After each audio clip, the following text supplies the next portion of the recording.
The story of Rahab is found in the book of Joshua in the Bible. Here is a summary of her story. Rahab was a woman who lived in the city of Jericho, which was a fortified city in Canaan. The Israelites, led by Joshua, had crossed the Jordan River and were preparing to conquer the land of Canaan as part of God's promise to the descendants of Abraham.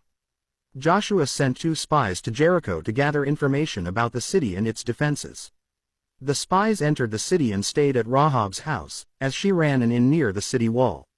However, the king of Jericho became aware of the spies' presence and sent soldiers to capture them. Rahab quickly hid the spies on her roof under some stalks of flax. When the soldiers came to Rahab's house and asked her about the spies, she lied and told them that the spies had already left the city. She redirected the soldiers away from the spies, who remained hidden on her roof.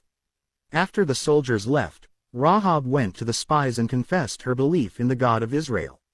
She explained that the people of Jericho were terrified of the Israelites because they had heard about their victories and the miracles God had performed for them, particularly the crossing of the Red Sea during the Exodus.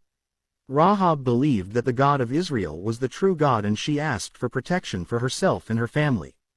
In return for her assistance in her faith, the spies promised Rahab that they would spare her and her family when they conquered Jericho, on the condition that she mark her house with a red cord and keep her whole family inside.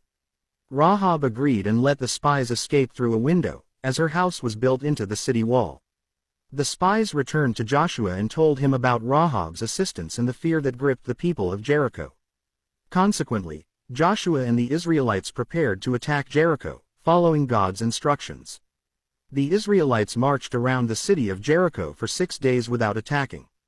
On the 7th day, they marched around the city 7 times, and at the sound of a trumpet blast, the people shouted, and the walls of Jericho collapsed.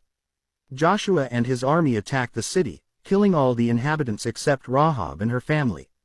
Rahab and her entire family were safely brought out of Jericho and were integrated into the Israelite community.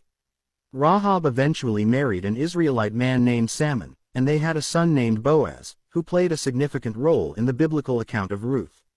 Rahab's story highlights her faith, courage, and the mercy of God.